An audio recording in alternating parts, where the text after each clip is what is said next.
that we give them all kinds of digital options and materials such as MOOCs, which increases, of course, the likelihood that they will just stay at home and do the MOOC. So how to give them these resources and at the same time bring them back into the classroom. So I think we're going to hear a bit more about how this can be accomplished today. So thank you for coming. Thank you very much, first of all, for inviting me. It's a pleasure actually to share this with you. I know that you're all focused on making learning better. And I mean, as a professor, I'm trying to do that since more than 25 years.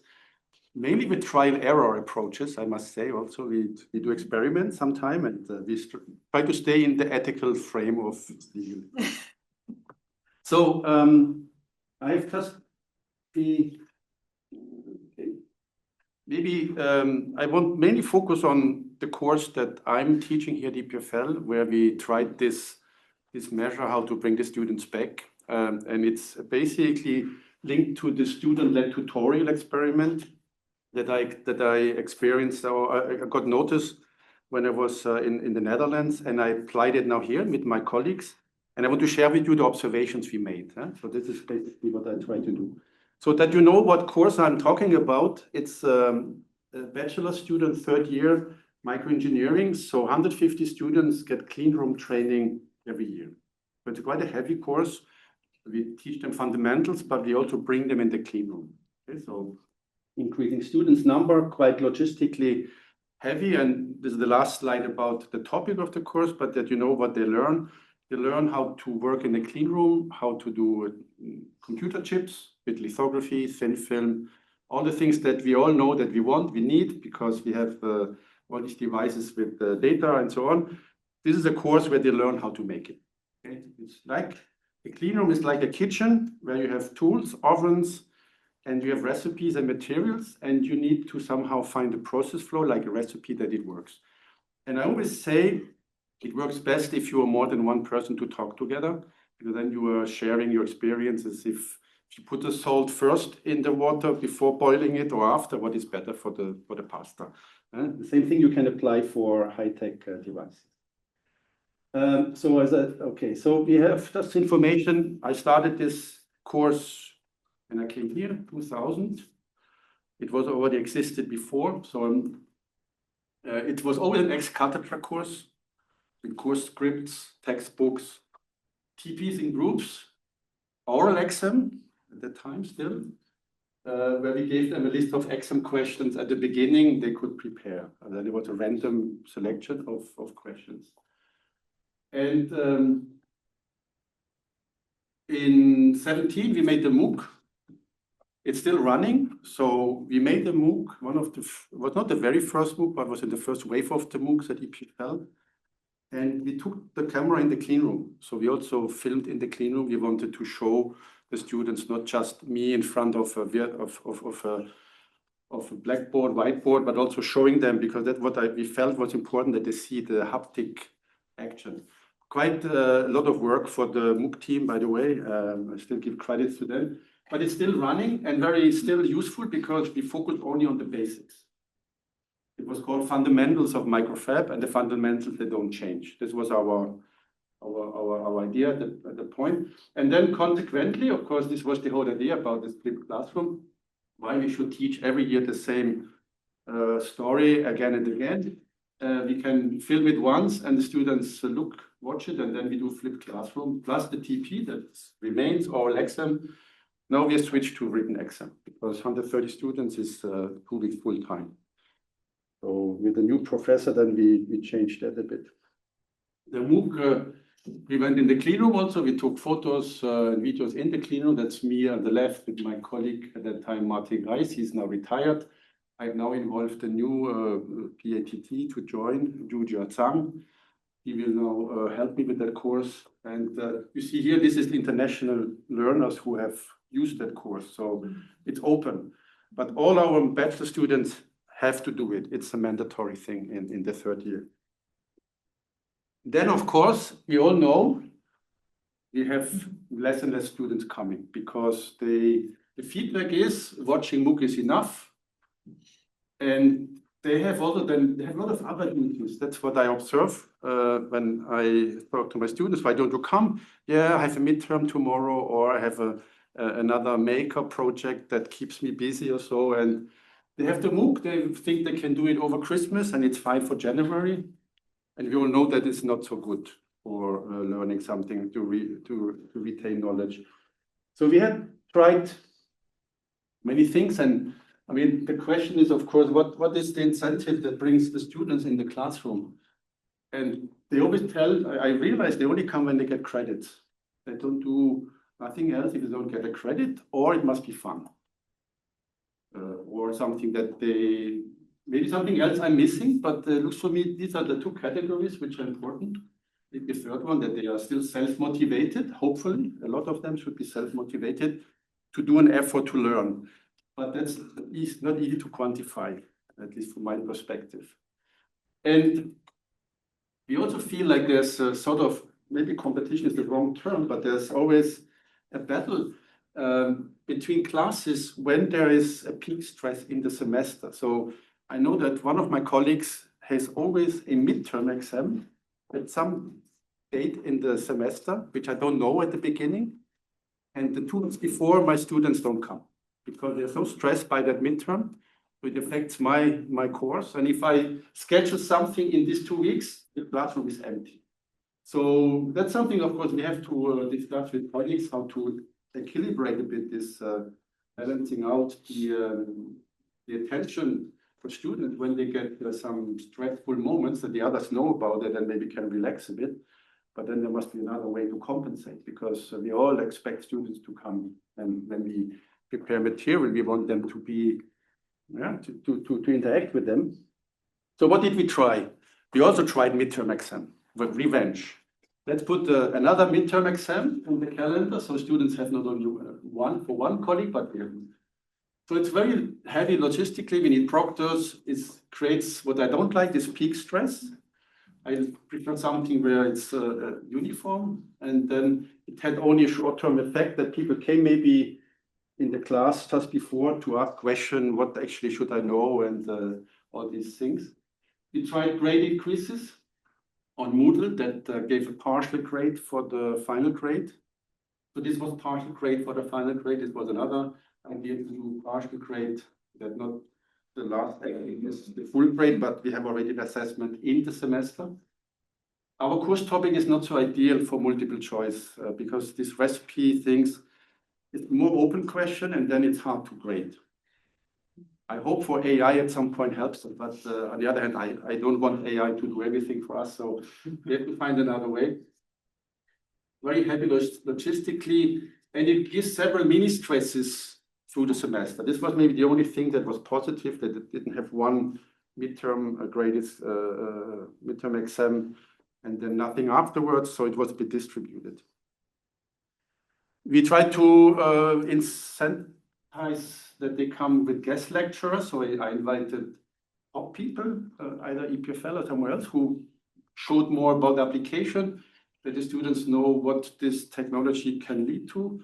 It has little effect. It didn't really make a big difference. So we actually stopped it because I felt sorry for my colleagues to be in front of 10 students when there should be 130. Then 2 years ago, I went to a sabbatical in the Netherlands, actually for another reason. I went to visit ASML and TU Eindhoven for discussing something with mixed reality. We have this project on mixed reality. And I was talking to many people, but then I had a dinner or lunch with Ramiro and Mark, and they told me about their project. They had also a challenge for a big class in electromagnetics that was students were constantly failing to a high percentage. So they tried to do something to increase the success rate. And they launched what they called student-led tutorials. It's a name that they probably used here in this paper, but it's something that is probably well known in the learning sciences, that you have to form groups of students that discuss a problem for a given time under supervision and moderation of a TA. And it's not like an exam, but it's simply the process of discussing something through already starts making them learning better. And this is a pasting from that paper. in the abstract, where they also say the students highly value the SLT as teaching strategy because it allowed discussion, enabled keeping up with the course pace because it's on a weekly basis, every week. Created culture of collaboration, students also valued the mandatory. This is for me interesting. It was mandatory and they complained first, but they later realized it was good for them. Okay. So we have to not forget that. Maybe students, we have put sometimes a bit mandatory aspects. So not remove every mandatory things, a little bit. They seem to appreciate actually, at least in the Netherlands. I don't know how the Swiss students are. So it's all about the round table. When you sit around the table, you have eye contact. And when you talk, you cannot do something else on your smartphone because someone is looking at you and trying to explain something. So also from the human perspective, the human interaction is much more lively and interpersonal. But it's very important the ergonomy actually of the setting. So I picked that up and immediately started working here, and with Cape, Iris, she will come later, I think. Others, they were extremely helpful to helping me the frame also, because we had to fit that in our environment in EPFL. And we did one edition last year. So I explain you now what these SLTs are. Maybe for you it's known or not so known. Who knows about SLTs, or you know about it? For others it's new, right? Or you know a bit? So the idea is very simple. So we divide the class into groups of about 20 people, 20 students, randomly. We have scheduled 4 SLT sessions in the semester. So we had, and one session is 2 hours of our course. So we have 6 times 15 minutes, 4 times. That gives us about how many slots we have, because each slot is about 15 minutes, but we have 4 sessions in the semester. And it's moderated by a TA, by a PhD. So it's not me, I'm not there. By purpose. We want to give the students a safe space for discussion, not having me also there and they are getting maybe more intimidated. 1 week before the session, we give them 6 questions on the course topic that was just done in the MOOC. And they have now to prepare how to answer the question. And they have to prepare and they declare readiness if they're ready or not. They can opt out if they had something else to do. They can opt out once. But a little bit, they have one excuse, but the other 3 times, they could be picked by random and could be asked to go on the board and show how it works, okay? But a little bit of a gaming aspect as well, a bit of lottery. And each question takes about 15 minutes. We insist that it's not an exam, okay? It's simply the discussing about it, the activity and the group discussion, that should be the most important. So there's no exam, but we still have to think about how we grade them, because this is our dilemma at EPFL a little bit, and I will come to that a bit later. And we do that in parallel in 7 rooms. So we need 7 TAs plus backup in case someone is not coming. We cannot just not doing it. So it's logistically quite demanding. Students can opt out 1 time. And they counted last year for 15% of the final grade. And the feedback we got was encouraging. So that the students felt it positively, and we felt like, okay, let's do it again, and hating a little bit. So now this year, we are still running now. We're just in the mid-semester, more or less. We've done 3 sessions. So this year we have 6 SLT sessions instead of 4. And TU Eindhoven has it every week. So they have a constant, this is for them, basically the DNA are now, they have every week an exercise session. They know they have to prepare, but they have a different statistics then that they apply. We couldn't do that yet for several reasons. So we did 6 now. It fits our course topics also, and it's a bit more than just 4. We added an assistant étudiant to each TA because the TA alone was overwhelmed by this task. The TAs are key. You will probably appreciate that. So we have now an assistant étudiant who is also knowledgeable about the topic, but who is more note-taking and reporting, and the TA is supposed to be the moderator. But the assistant also can moderate if he or she is skilled in the. It's inclusive. We see that like an inclusive teaching team here. Now they count a quarter of the final grade, and we are actually conducting a research on that. So Iris and Joelyn, they have launched a study that they make a poll for the students. I don't know about that because I cannot be. It's not possible. But they are interviewing them and collect data. So we have some tangible information about how the students feel about that. And then if we have good results, we can analyze them and maybe prepare for publication. So that's the goal of that. So this is a photo I took a few weeks, maybe 2 weeks ago, of one of our SLT sessions. You see here the students, the TA here, and here's this spinning wheel, which is a lottery. So every 15 minutes, he knows which student has declared to be ready. So these students are on the list to be picked by random. And then there's this lottery, and then now you come, tell us how you solve this problem, and then the student comes on the board, and then it should be a group discussion. Okay, so this happens then every 15 minutes, another one until we have 6 students, and then the session is over. And if someone has been picked, the chances to be picked again is never 0, but it lowers until we have everyone been picked at least once. Because we have to have everyone at least once picked, but you can be picked more than once. So if you have done it once, you cannot say, okay, now I have done it, I can relax. No, you have to, otherwise you lose points. Okay, observations. Maybe you realize that it's quite substantial in prep in terms of logistics, rooms.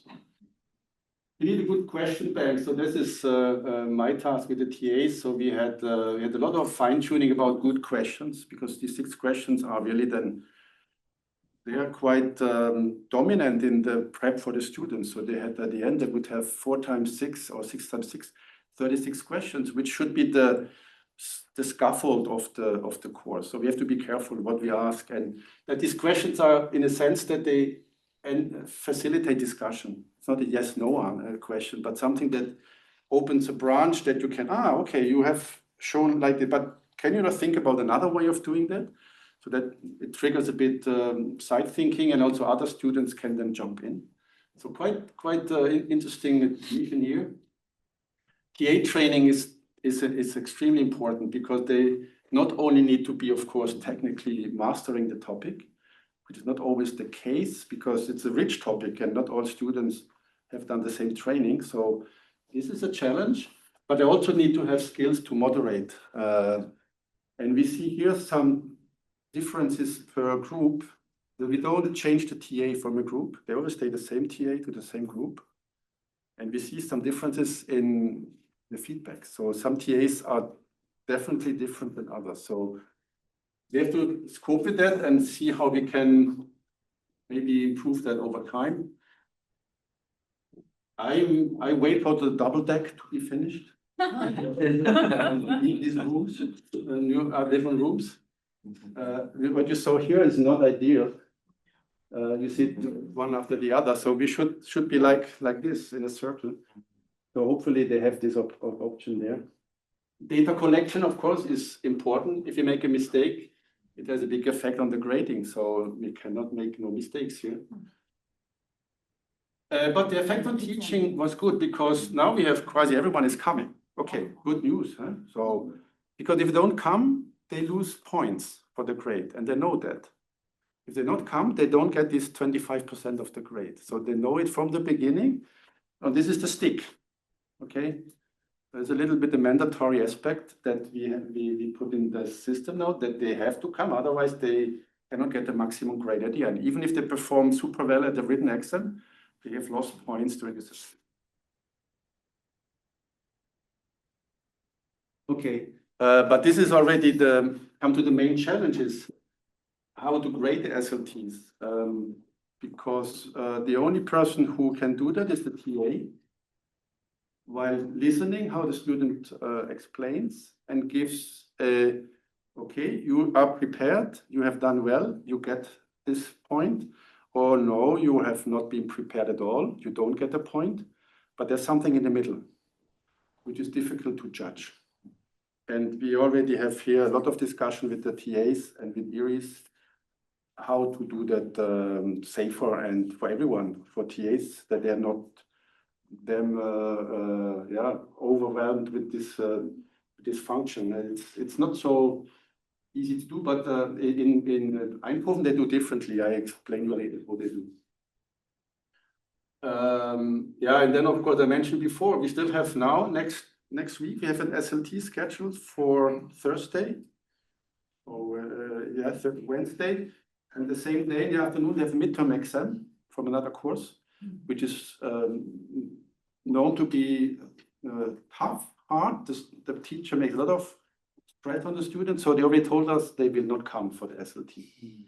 So we have the same effect again, even though we are spreading now, that one session we will have probably only half of the group, because all the others are stressing for the other exam and they think they cannot now also do the SLT.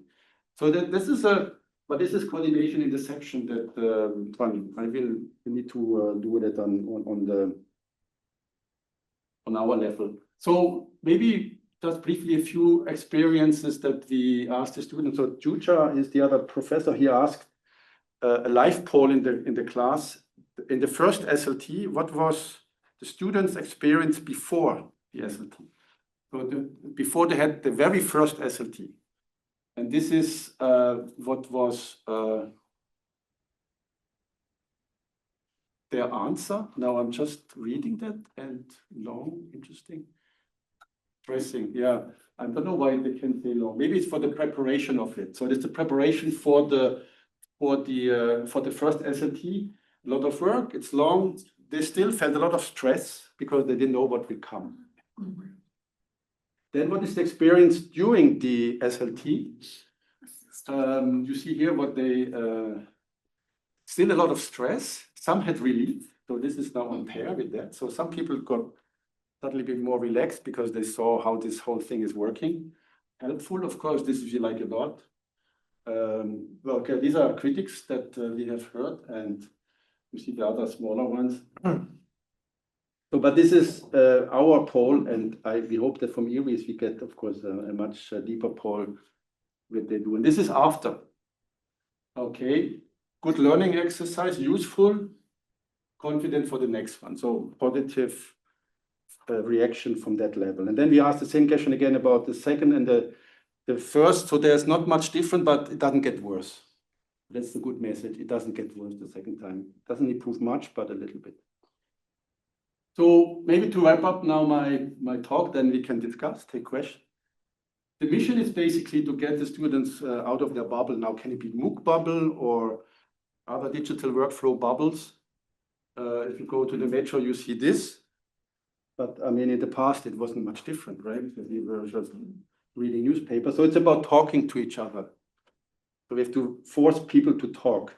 And then I come back to that. This is ideal. This is not so ideal. So ideally, we would have rooms like on the right side, like here, for the logistics of this SLT. So it's better circular than frontal. And I just want to say here, so the TAs are really the key.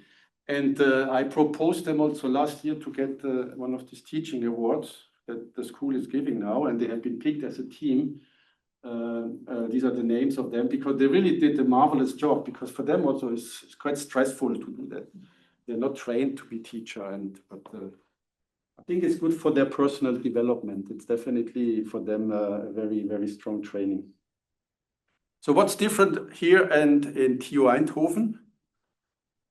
So TU Eindhoven, they don't do grading of the SLTs, because they have a system there that the students have to be present 60% of all SLTs so that they can validate the course.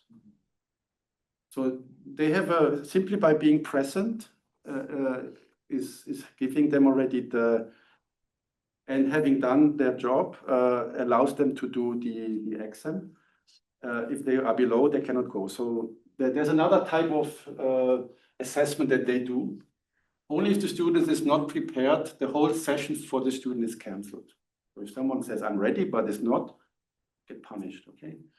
At EPFL, I discussed this a lot with Roland, Tome, and others to understand what we can do here. But apparently, it's not written in the legs, but it's in between the lines. Presence alone cannot be used as an assessment. So we cannot just say, you are here, you get this, this credit or so. We need some sort of learning activity and participation from our side. And this is now the difficult part, how to judge this by the TA. Where we say yes, pass, and no pass. So that's an ongoing discussion I try to solve for the next year, because it would then make our life easier how to judge. But if you look at the comments from the TU students, the TUE students, the first one is here, it forces you to actually spend time with the material. This is what we all want students to do. I think it's all positive here, that they're discussing a lot and motivate the students to do the exercises, even if it takes a lot of time, but they appreciated that. Side effects they had, interestingly, less attention to other courses, because this course put pressure, so the other courses suffered. So it's always the same thing. Some students don't like it because of this observation. But overall, they were very positive, and the conclusion was here basically that the tutorial sessions is the most important session of engineering education is back on the agenda, so that the students are again sitting together and discussing. And they have found this way to force them to do that. It's the stick, but then the students see also the carrot in doing that for their own education. That's what I had planned to talk, maybe a bit longer than 15 minutes. I'm sorry about that. That was very interesting. Thank you for Well, thank you for listening, and I'm really curious your questions.